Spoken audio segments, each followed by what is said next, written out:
This is Residents in a Room, an official podcast of the American Society of Anesthesiologists, where we go behind the scenes to explore the world from the point of view of anesthesiology residents. You find yourself performing regional anesthesia based on the, anatomy landmarks. My greatest hope is to come away from this rotation feeling even more comfortable with being uncomfortable. You would be there from morning till evening just to get medication for the flu. Welcome to Residents in a Room, the podcast for residents by residents. I'm your host for today's episode, Dr. Michael Boateng. I'm a CA3 at Penn Medicine in Philadelphia. Today, we're going to shift the lens and focus on anesthesia care outside of the U.S. To help us do that, we're welcoming Dr. Amos Zacharia to the show.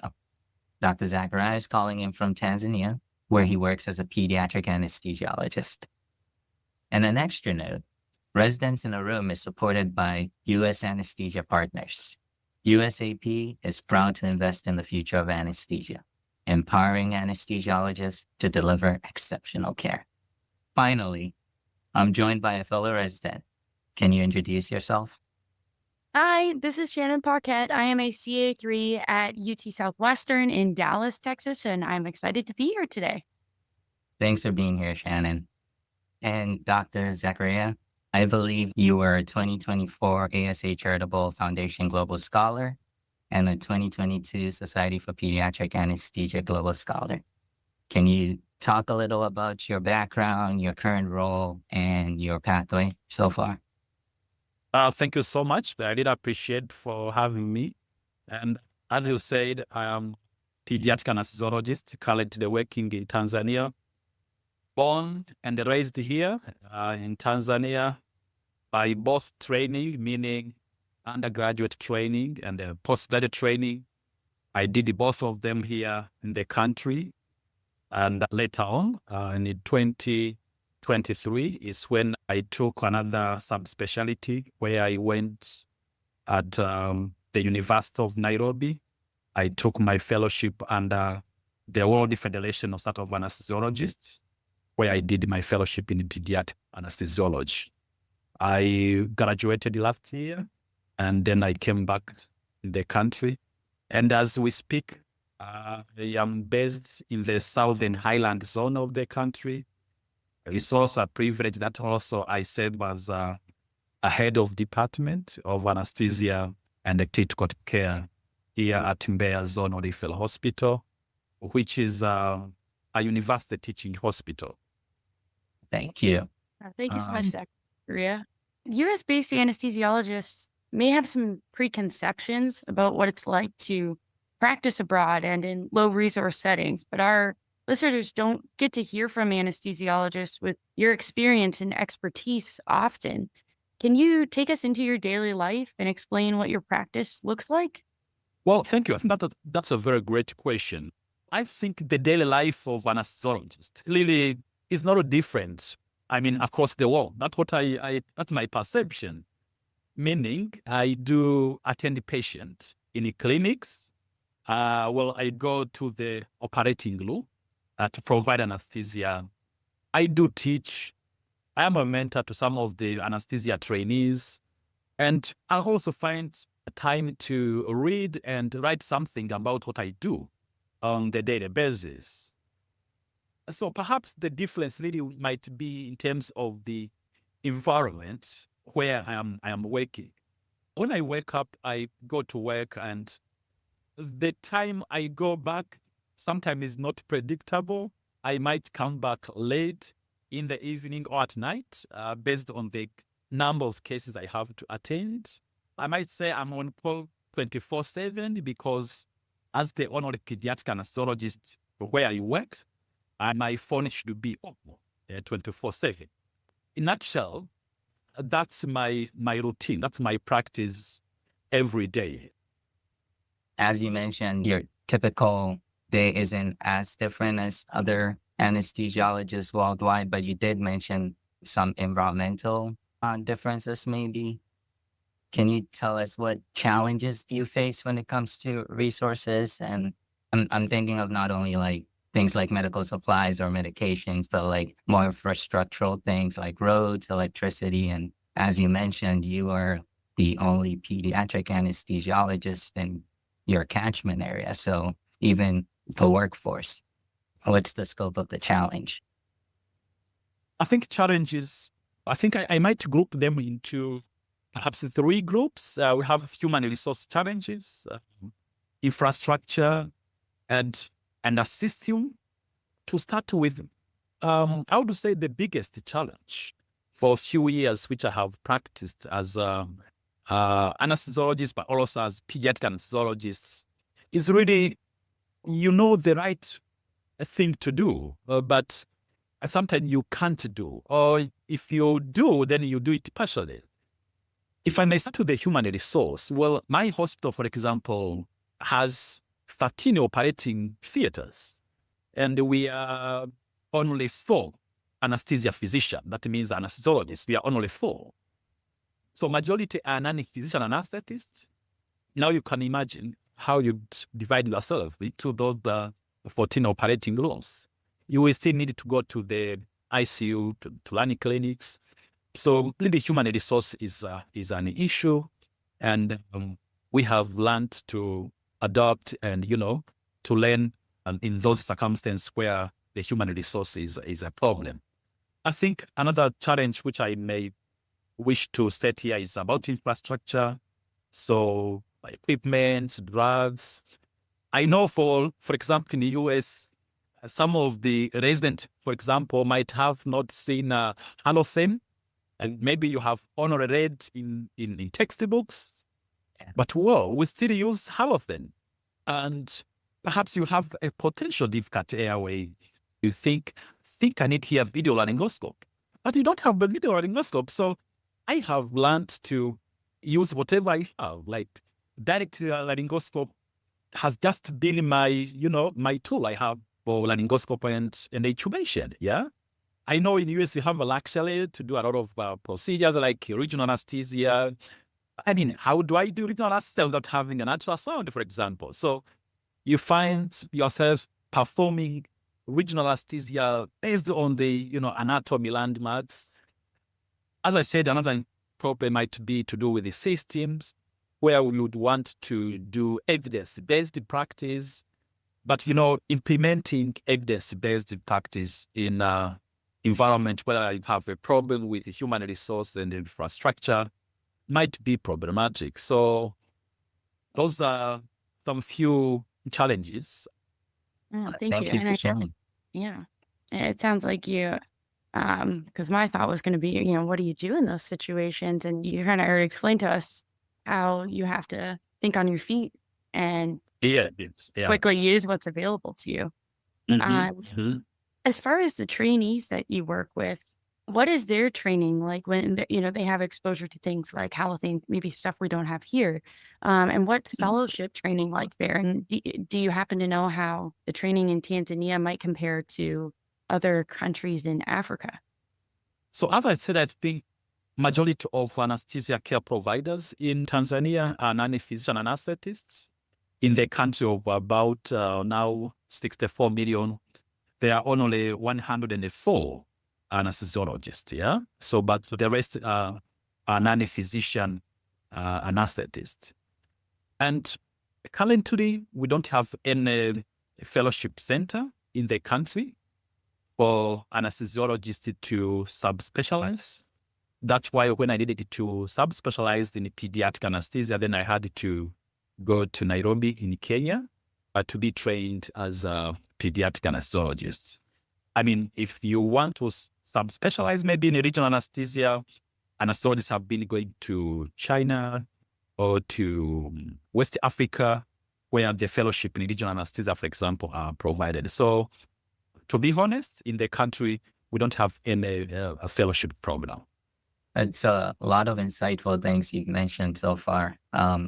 We have more questions for you, Dr. Zacharia, but we need to take a very short break. We'll be right back. Please stay tuned. Thank you. At U.S. Anesthesia Partners, we believe compassionate care knows no borders. Through our Serving Abroad Scholarship, USAP empowers resident anesthesiologists to deliver life-changing care in underserved communities around the world. These global missions offer hands-on experience, professional development, and a chance to grow, clinically, culturally, and personally. Join our teams, make a difference, and gain the lifelong gift of global service. To learn more, email us at missions@usap.com. That's missions@usap.com.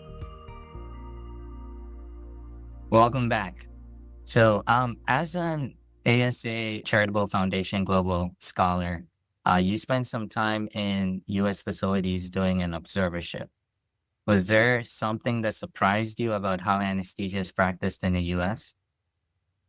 I think I've been really lucky to have 2 scholarships to attend those big meetings in the US. And I think I did my first scholarship in New Orleans, where I was SA Global Scholar, and I was happy to attend and do observership at Turin University Teaching Hospital in New Orleans. I still have great memories of that experience. I remember it was my first time to observe robotic, surgeries.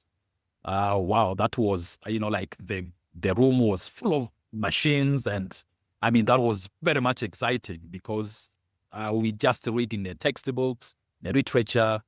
But I still remember as well in Turin, I really gained a lot about the enhanced recovery after surgery ARAS programs.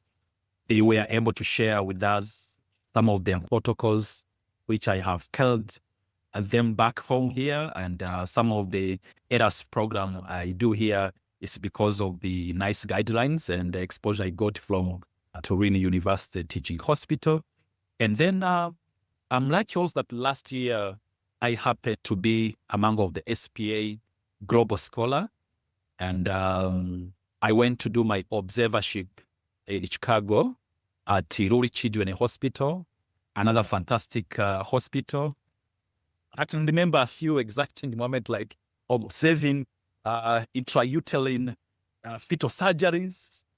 But I think really the anesthesia team at Lurie Children's Hospital, because I had interest with the pediatric regional anesthesia, and I observed a lot of pediatric regional anesthesia procedures. I had done a few spinal anesthesia in infant and neonate, and I observed like several, yeah? So when I came back, I'm happy that also I am comfortable and confident, and I still do spinal anesthesia in neonated infant. So a lot of exposures, really. But I think another portion, which I think for me it was pretty exciting, was how the luxury you have in the US having a single-use laryngoscope. Just, you grab your laryngoscope, and after you have used it once, you just throw it away. And I was like, wow, how I wish I could have a container to pack those, laryngoscopes, yeah? So much to learn, and, I really appreciate it for the opportunity. Yeah, I'm glad you had those experiences. And it sounds like you learned a lot from your time here, but you helped to save patients' lives in conditions that are much more challenging than a lot of us will ever experience. I think it's inspiring probably to both Michael and myself, as we're both going into pediatric anesthesiology fellowship. So hearing that you're the sole pediatric anesthesiologist in your area and you're basically on call 24/7 is something a lot of us won't experience.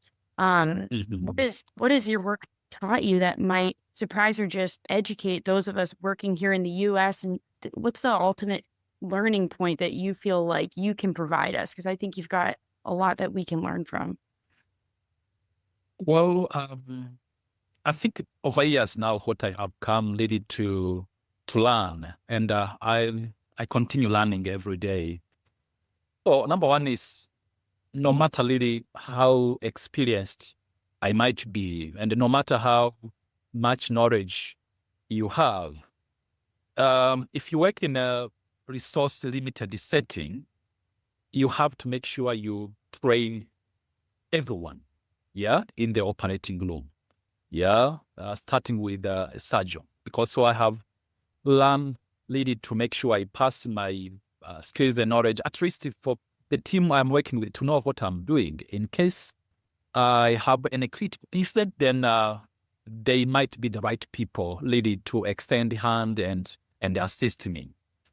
But no matter what you do in the operating room, for example, survival of the patient after surgery really goes beyond what you do in the operating room. I'll give you an example. For example, we've been doing this tracheoesophageal fistula to the neonates, and we've been really having a very bad outcome. And looking at the root of this is because the post-operative care of neonate, for example, because of the resources we have, neonatal intensive care units, the outcome hasn't been good. So that's another thing which I have learned.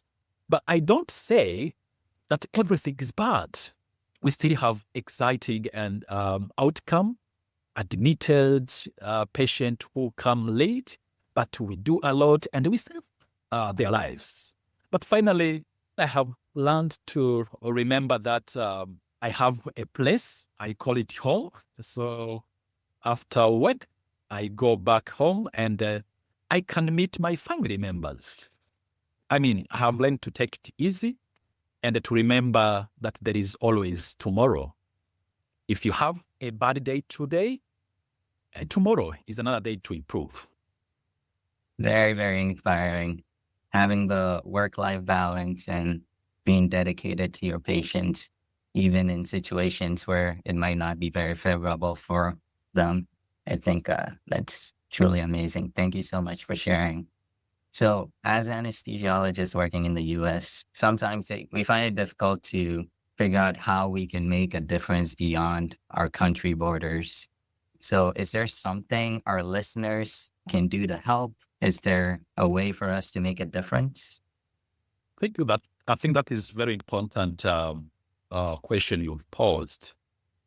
I think number one, I would want to invite all of you, like anesthesiologists in the US, really to take time to come and visit your colleagues here in Africa and Tanzania in particular. I mean, it's a great country. You come and work with us because, I mean, I think we needed to share our knowledge, our expertise, and it would be nice to come and do with us a number of activities like workshops, do training together.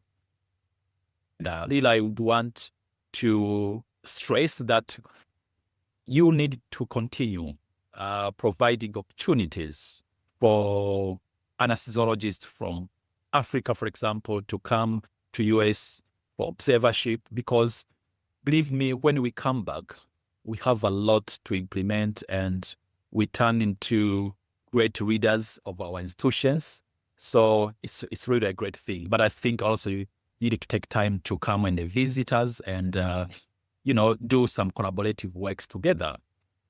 And number two, I tend to think also for us, for example, after we've done our observership in the US, I guess there should be a structured system to make sure we keep in touch and make sure we have a follow-up questions and need assessment, like how else can we support, like what you are doing today.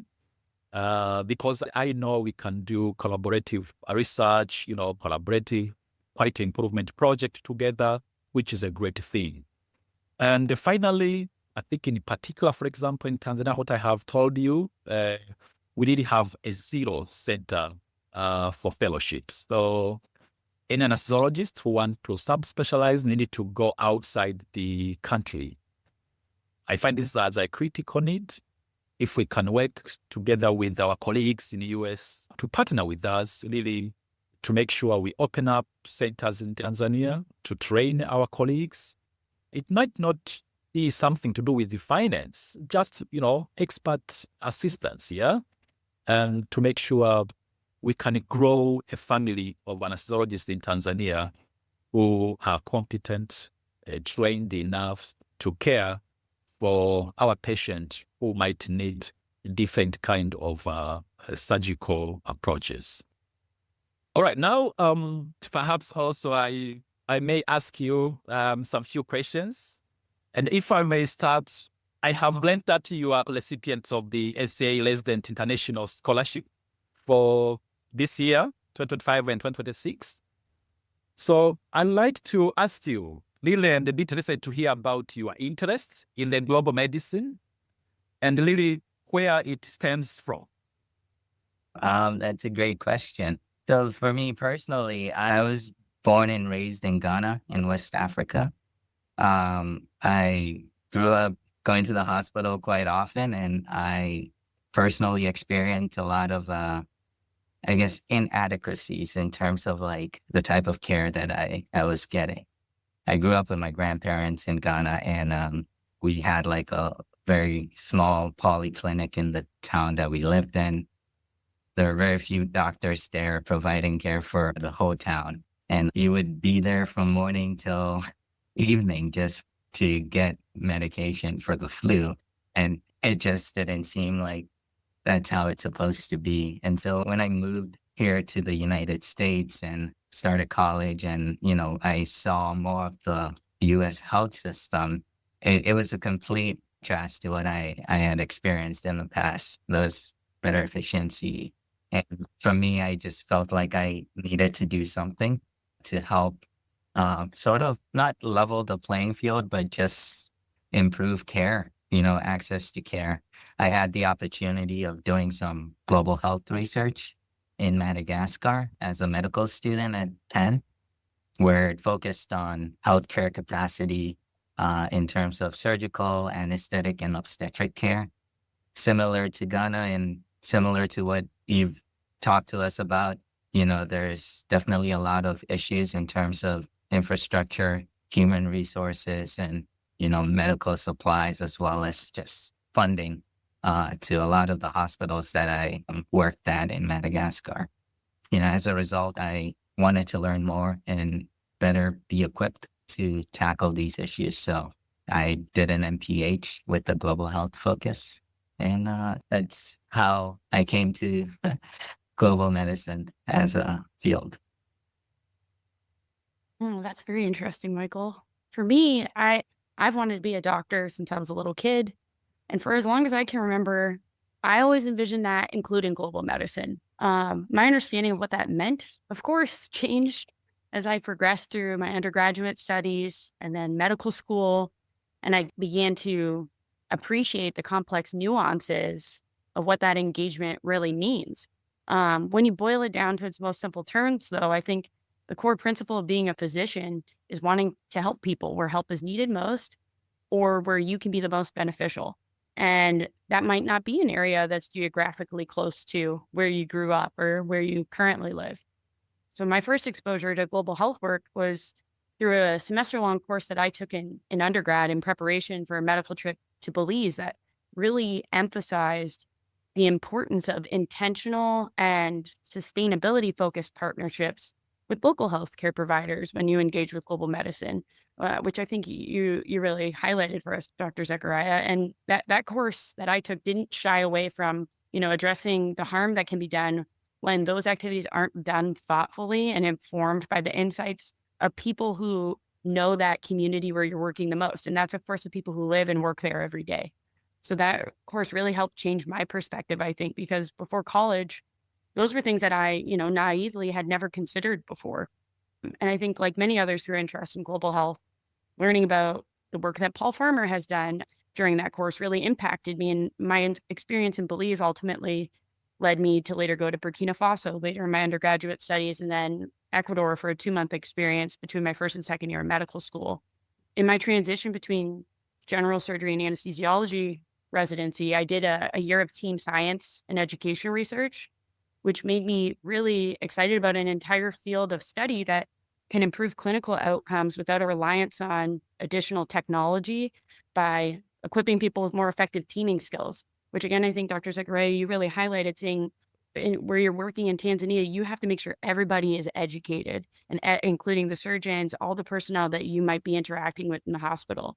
And I think learning that through my team science research, that really motivated me to find an opportunity to re-engage with global medicine during my residency, because that's a worldwide need in every setting that can be very practically addressed, no matter the personnel or equipment that you have available to you, and can make a real difference in the clinical outcomes of the patients. Thank you so much for those nice insights. And it's amazing. It's amazing really to learn your work as a global health medicine expert. And it's amazing also that you traveled a lot.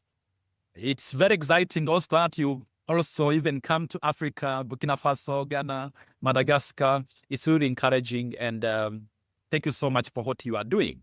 So finally, perhaps just to catch from where you even have started talking about, I would want to invite you to talk about your expectations and what you really hope to learn in your time abroad. I'm very excited to work in a different country clinically. I think for me personally, my previous experiences experiencing healthcare in a different country myself, or just going there for a sort of research project. But this is the first time that I would actually be engaging in clinical care. So it's completely different. I'm very excited, at the same time, very anxious about what is going to happen. I know we're going to get a lot of education from the anesthesiologists that we're going to be working with on the ground in the various countries that we'll be going to. I'm super excited about learning new techniques and different approaches to providing safe anesthetic care for our patients. I'm not quite sure which hospital I'll be working at yet. So in terms of like level of capacity and, infrastructure or human resources for getting the job done, I'm not quite certain. But I do know that I'll probably learn how to be a better anesthesiologist who's more adaptable in different circumstances with the resources that are available after this experience. So those are sort of some of the things that I'm looking forward to. And on the ground, personally, I feel like my skills here, I'm hoping I'd be able to share with collaborators on the ground there as well. And we can each learn from each other. Ideally, my goal in global medicine is to try and build sustainable programs where we all learn from each other and continue to grow as a global anesthesia community in order to improve each other's skill sets and techniques. So I'm hoping I could build those lasting relationships and continue to move forward with that in my career. Yeah, what I'm looking forward to is very similar to everything that Michael just said. My greatest hope is to come away from this rotation feeling even more comfortable with being uncomfortable and learning to embrace uncertainty, which I think is one of the most important lessons that you learn in residency.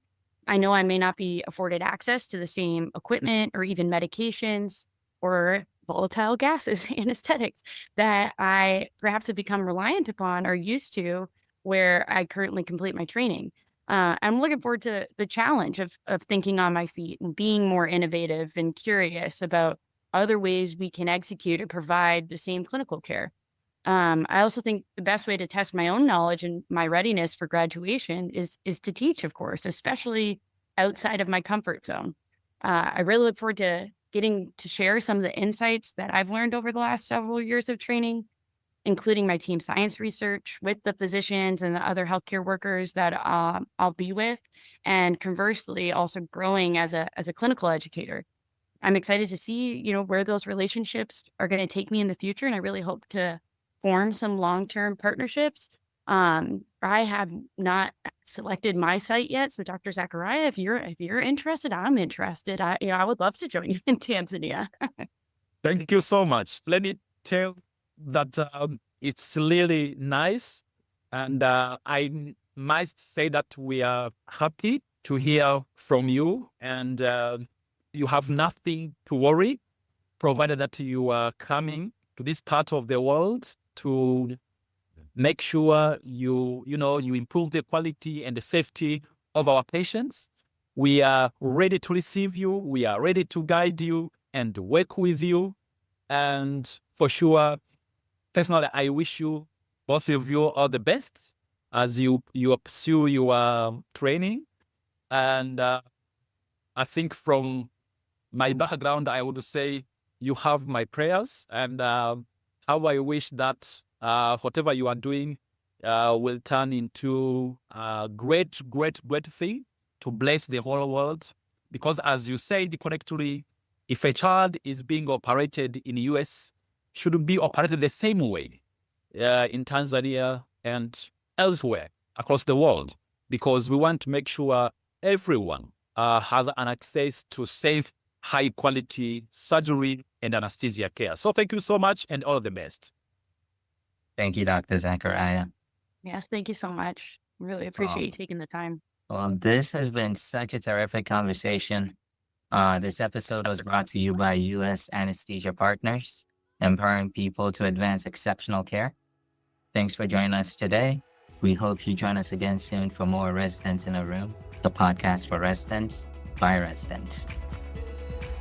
A lot happens over your CA1 to CA3 years, but it's all doable if you focus on a few priorities and press pause on the rest. Know what happens when and what can wait with a resident's roadmap to becoming an anesthesiologist. Explore your milestones at asahq.org/roadmap. Join us for Residents in a Room, where we'll share timely info, advice, and resources designed to help residents succeed in residency and beyond. Find us wherever you get your podcasts or visit asahq.org/podcasts for more.